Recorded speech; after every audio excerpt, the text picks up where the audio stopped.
Cuando escribí hace unos años un libro cuyo título llevaba en el pensamiento, creo que 20 años antes, un libro titulado España inteligible, reaccionaba contra una idea muy difundida, que es que España es un país anormal, un país conflictivo, un país que no se entiende. Yo creía que todo eso ocurre cuando se la mira con unos ojos ajenos, con una perspectiva inadecuada. Es decir, si se mira a España como se mira a otros países europeos, evidentemente aparecen ciertas anormalidades, ciertas cosas extrañas. Si se la mira desde dentro, si se mira cómo se ha constituido España, cuál ha sido su proyecto general, originario, mantenido con grandes variaciones durante su historia entera, entonces resulta que es un país extrañamente inteligible, probablemente el más inteligible de todas las naciones de Europa. Y creo yo que las anormalidades, eso que podemos llamar anormalidades o que aparecen como anormalidades de España, si se miran bien, tienen un carácter creador, un carácter que constituye precisamente una serie de originalidades, discontinuas, por cierto, que ha tenido España. Desde muy antiguo, el haber aportado una manera propia al ser romano, el haber sido una Hispania que era una cierta manera de vivir, de entender las cosas, de hablar en latín. Pero es curioso, hay un texto muy curioso que dice: Hispane non romane memoretis loqui me. Recuerda que hablo no en romano, sino en hispano. Es decir, no romanamente, sino hispanamente. En latín, por supuesto. No existía el español entonces. Y ya incluso, por ejemplo, el hecho de que la B y la V en español son el mismo sonido. Esto pasaba ya en el latín de Hispania, en latín no romano, sino hispano. Decían los españoles, para los cuales vivir es beber, porque vivere, pronunciaban vivere igualmente, vivere y vivere, vivir y beber. Es decir, ya la distinción entre esos dos sonidos no existía en español, ya en la época romana y en latín. Esto fue evidentemente una originalidad española. Lo mismo el haber impuesto a los visigodos lo que era más propio, es decir, el nombre Hispania, que no fue sustituido por un nombre germánico, por un nombre de los invasores, la lengua latina, la religión católica frente al arrianismo de los dominadores, el haber mantenido la condición cristiana, y eso quería decir entonces europea y occidental, contra toda esperanza, en lugar de quedar España sometida al Islam, como ocurrió a todos los pueblos del norte de África, hasta hoy, sin variación. El haber conservado, y esto es muy importante, se habla de España como un país de rupturas. Es probablemente el país de más continuidad, el país que tiene menos rupturas. Por ejemplo, después de los estilos artísticos y arquitectónicos, sobre todo medievales, el románico, el gótico, aparece el estilo del Renacimiento, y en España también. Pero no se interrumpe el gótico. Se siguen haciendo catedrales góticas en pleno siglo XVI, por ejemplo, la de Segovia. Hay algo que a mí me produce realmente asombro, y es que el gótico llegó a América. Hubo tiempo de llegar al gótico a América. Yo he visto en Santo Domingo restos góticos todavía de una ciudad, la ciudad de Santo Domingo, fundada por los españoles, y que tuvo tiempo de ser gótica todavía. Lo mismo ocurre, por ejemplo, cuando se introducen los metros italianos en la poesía, el endecasílabo, el soneto, el Renacimiento, la forma lírica española principal había sido el romance. Sí, se incorporan los metros italianos, pero se siguen escribiendo romances hasta hoy. Y estoy seguro de que el siglo próximo se seguirán haciendo también. La escolástica es la forma de pensamiento dominante en la Edad Media. la escolástica queda arrumbada en definitiva por el humanismo a fines del siglo XV. Sí, pero en España, donde hay grandes humanistas, hablábamos de Nebrija, o piensen ustedes en Luis Vives, nacido el mismo año 1492, hace ahora medio milenio del nacimiento de Vives. Hay un renacimiento de la escolástica entre Francisco de Vitoria y Francisco Suárez, que llena todo el siglo XVI. Suárez muere el año 1617, un año después que Cervantes. Es decir, no había rupturas, ha habido una tendencia a continuar, a hacer algo nuevo y continuar lo anterior también. Y esto creo que es original. Pero hay sobre todo, lo que me parece más importante es la fecundidad constructiva. España fue un país constructor por excelencia. En América se crea un mundo hispánico que no tiene equivalente, no hay nada comparable al mundo hispánico. Se llena rápidamente América de ciudades hechas por españoles, por dirección española, con los habitantes originarios, con los indios, con los mestizos, con los africanos en su momento, más en el Brasil, mucho más que en la América de lengua española. Se llena de obras de arte, se llena de todo tipo de construcciones. Hay en México más de 20.000 grandes conjuntos arquitectónicos de la época del Virreinato de Nueva España y análogamente en los demás sitios. Se establece una comunidad lingüística, religiosa, cultural, de costumbres, una inmensa casa con muy diversos aposentos. Cuando un español o un hispanoamericano recorre los territorios de la lengua española, los 300 millones largos de personas que hablan español, sigue en su casa. No hay relaciones de extranjería. No se es extranjero de un país a otro.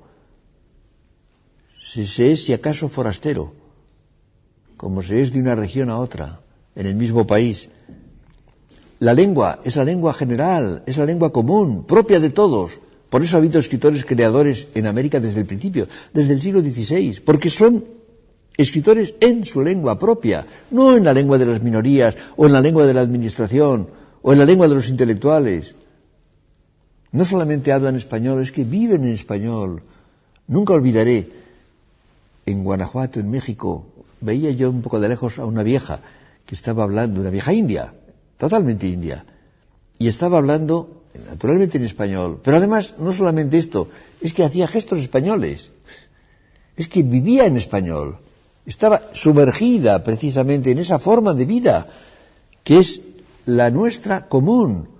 Yo una vez me sentí en una iglesia llena de indios en Morelia, en México, una ciudad que se llamaba antes, como en mi ciudad natal, Valladolid, por cierto. Y empezaron a cantar, eran muy distintos de mí, pero empezaron a cantar en español. Y vi que eran iguales que yo, que eran como yo, que me pertenecían, que eran españoles. Pero luego yo inmediatamente reflexioné y dije, pero yo también soy indio, no étnicamente, pero históricamente y culturalmente, soy como ellos también. Yo les pertenezco, ellos me pertenecen a mí y yo les pertenezco a ellos. Esta es, creo, la gran creación extraordinaria. Y esa monarquía se compuso de reinos, no colonias. Nunca hubo colonias, nunca se llamaron colonias.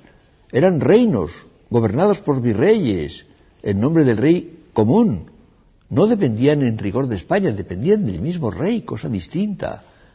Hay un libro maravilloso de Humboldt, escrito a comienzos del siglo XIX, al final de la época del virreinato, que se llama Ensayo político sobre el reino de Nueva España. Y dice precisamente que México es la patria de los mexicanos. Eran países. Esto es fundamental. Luego se llamaron colonias y se habla de época colonial o de estilo colonial por imitación de la colonización francesa o inglesa en Asia y en África. No tuvo nada que ver con eso. Era algo completamente distinto. Y otro carácter que a mí me parece de profunda originalidad es eso que se llama la preocupación de España. El hecho de que los españoles hayan vuelto sobre sí mismos una vez y otra y reflexionen sobre lo que son y sobre aquello en que consisten y lo que pueden ser. Esto que parece en cierto modo una anormalidad, que parece un poco morboso, es lo propio del hombre. La vida humana es interpretación de sí misma. Yo no puedo vivir más que interpretándome a mí mismo como tal persona, con un proyecto que intento realizar y que es más o menos verdadero, más o menos auténtico. Me estoy interpretando a mí mismo en todo momento, es la única manera de vivir el hombre. Los países son distintos. El proyecto histórico de un país es algo muy complejo, del cual se participa de formas muy distintas. El hecho de que España reflexione sobre sí misma y haya reflexionado casi siempre sobre sí misma, ¿es una anormalidad? ¿Es una enfermedad? ¿O es que conserva la condición humana, la condición personal, que no es, como recordaba el otro día, la gran desalmada que es la sociedad tantas veces? ¿No será que España sea un país poco deshumanizado, un país en que se haya conservado siempre el sentido de lo personal, el sentido de lo humano?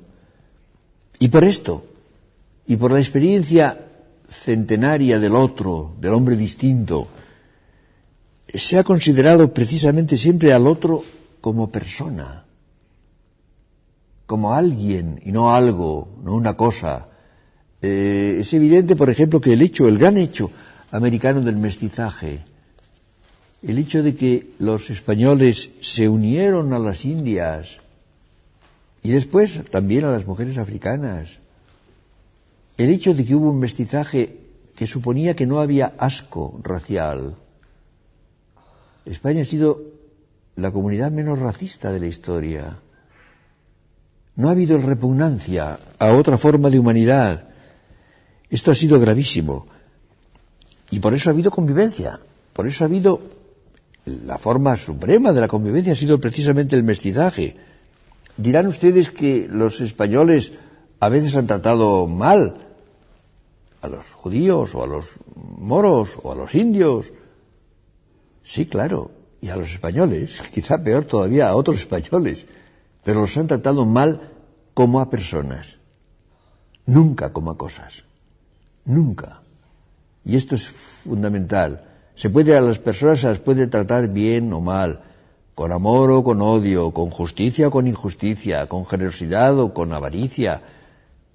Pero una cosa es eso y otra cosa es desconocerlas como personas, desconocer su carácter propiamente humano y personal. Y esto es lo que en realidad no ha hecho España nunca. Y a mí me parece una gran originalidad. Es interesante el número de creaciones originales de la cultura española y de la cultura hispánica en América. En esa lengua, repito, propia, igualmente propia de los americanos que de los españoles.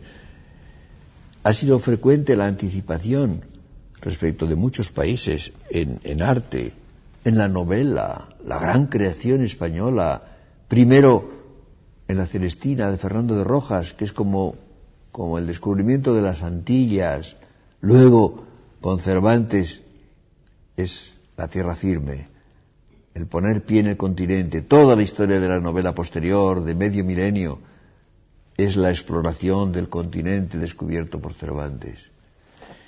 En el teatro del siglo de oro tan creador, que se puede poner al lado del inglés, especialmente el de Shakespeare. En nuestro siglo, y no antes, en nuestro siglo en el pensamiento filosófico, que ha anticipado tantas cosas de las cuales no se han enterado muchos extranjeros y muy pocos españoles. El pensamiento español ha dado pasos decisivos en el siglo XX, que nos exponemos quizá a perder y abandonar, pero que están ahí y que serán en su momento recogidos y prolongados. Todo esto, como ven ustedes, ha sido originalidades españolas. Ha sido un país inventivo, un país que por eso precisamente ha sorprendido tanto. Y es curioso cómo esa originalidad es la que ha sido un factor de desconocimiento de España fuera de ella misma. Precisamente ha sido frecuente el que otros países traduzcan a lo que ellos ya saben, a lo que conocen, a lo que les es propio, lo que encuentran fuera del país. Y si esto por casualidad es nuevo, es original, no se enteran, no lo ven. Esto es enormemente interesante y sobre todo se ha producido desde el siglo XVIII. Desde comienzos del siglo XVIII, cuando se produce esa retracción española de que hablaba el otro día, Europa deja de esperar respecto de España. Es curioso porque en realidad se espera lo inesperado. Y cuando no se tiene fe en que haya algo inesperado, se deja de esperar. Y cuando aparece algo nuevo y original, no se ve. Esto es sumamente curioso. Yo recuerdo una frase que dijo un escritor del siglo pasado, Macías Picabea. Decía Galdós que sería el novelista más importante de Europa si España fuera Europa. España era Europa, ciertamente, pero no se la veía como tal.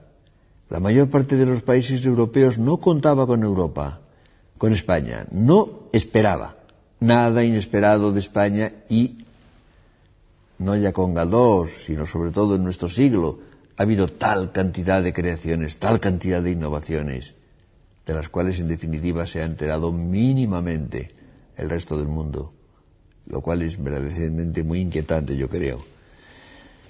Quiero decir que hay, por tanto, un punto de vista capital que es la fe en la originalidad. Si somos sinceros, reconoceremos que nos pasa a todos. Si nos anuncian que ha aparecido de repente un gran filósofo en alguno de los países en los cuales no ha habido nunca filosofía o de los cuales no se habla de ello, nos mostraremos un poco escépticos. Y no se nos ocurrirá encargar sus libros y buscarlos. Es el pecado que cometemos todos. Si nos dicen que ha aparecido un gran filósofo en un país que tiene una tradición filosófica en que nos parece verosímil que aparezca un gran filósofo, probablemente lo creemos. En principio nos interesamos y tratamos de comprobarlo. Este fenómeno se ha aplicado a España de una manera extrañísima. Ya desde el siglo XVIII. Yo he recordado a veces un texto de Voltaire, un texto no un texto marginal, sino en su libro más importante, el ensayo sobre las costumbres y el espíritu de las naciones, en que dice que en España, entre Felipe II y Felipe IV, nada menos, no hubo nada importante, algo de novela y de teatro, pero dice no hubo ni pensamiento filosófico, ni científico, ni hubo una pintura, una escuela de pintura, imaginen ustedes, dice, y tampoco hubo una arquitectura importante, y el Escorial fue hecho con los planos de un arquitecto francés, que se llamaba Juan de Herrera, como ustedes saben. Es decir, ha habido una actitud como de cerrazón, y entonces esto tiene, claro, un inconveniente, que es que los demás europeos se han enriquecido muy poco con las originalidades españolas. Es decir, lo que España ha aportado al mundo, especialmente desde el siglo XVII en adelante, no ha sido apenas recibido en Europa. Los españoles, por otra parte, han tenido una tendencia imitativa, han tenido la tendencia precisamente a aceptar lo que venía de fuera y a no enterarse de lo que hacían ellos creadoramente. Los españoles, en cierto momento, pierden la fe en su originalidad. Y entonces no la ven, no cuentan con ella. Es asombroso cómo se les han ido escapando innovaciones, hallazgos que han sido capitales, en muchos aspectos son totalmente innovadores. Por ejemplo, la cultura española del siglo XX es incompleta. Es evidente, por ejemplo, que la cultura científica española no tiene el carácter creador que tienen las de 3 o 4 países, tampoco más. Porque cuando se habla de los demás países, a veces pensamos que los demás son todos tan creadores como los 3 o 4 que lo son en cada campo. Pero, evidentemente, la creación científica española no es comparable a la de los 3 o 4 países europeos y los Estados Unidos en nuestra época, que han estado a la cabeza, por supuesto, de la creación. Pero en todo caso, en otros campos, la creación ha sido absolutamente importante. Y es curioso cómo se reconoce en algunos aspectos, por ejemplo, en la pintura. Es fácil admitir que Picasso es un genial pintor, muchos dirían incluso, no me gustan los escalafones, que es el primer pintor del siglo XX, o en la música. Pero esto es sobre todo porque son formas que no hace falta traducir, que se comunican y se pueden conocer de un modo directo e inmediato. Pero es que esta pintura o la música española son superiores a la filosofía o a la poesía o a la novela españolas de la misma época. Evidentemente no, en modo alguno. Hay figuras en estos campos tan importantes como en las artes plásticas o en la música, y sin embargo, esto no es normalmente conocido, ni mucho menos reconocido. Y lo grave del caso es que se produce un empobrecimiento también español. Es curioso que ahora se pueden leer a veces ensayos y libros en los cuales se cita constantemente autores de otras lenguas que han dicho, mucho después, y casi siempre peor, con menos rigor, con menos capacidad creadora, lo que algunos españoles habían dicho hace 20 años, o 50, o a veces 80. Lo cual evidentemente significa un empobrecimiento extraordinario. Pero hay todavía un aspecto más que yo quisiera nombrar, y que quizás sería la originalidad mayor de España, y es la forma de la vida, la manera de vivir los españoles. En este sentido, yo creo que todos los países, sobre todo los grandes pueblos de Europa, que es lo que tenemos más cerca, son originales, son creadores, han producido unas ciertas maneras de vivir, unas ciertas maneras que han sido las variedades de lo europeo. Es evidente que ha habido durante siglos una especie de competencia, de rivalidad, por lo que podemos llamar la ejemplaridad europea. Cada nación de Europa ha pretendido ser la mejor, ha pretendido ser el modelo. Esto no ocurre. Ahora nadie pretende ser el mejor. Y precisamente se está produciendo por eso una especie de nivelación que me llevó a hablar hace muy poco de lo que llamaba la Europa gris, una Europa homogeneizada, administrativa, hecha de desconocimiento mutuo, de falta de simpatía de unos países por otros. Los países europeos han luchado toda su historia, pero se han admirado, se han querido, han estado a veces enamorados unos de otros, con amores que a veces matan, pero esto ha ocurrido así. Esto es lo que echo de menos ahora. Pues bien, cada país europeo ha representado una modalidad propia, una modalidad original, una cierta manera de vivir y de sentirse en el mundo. Y España no es una excepción, al contrario, quizá más bien ha sido un caso extremo.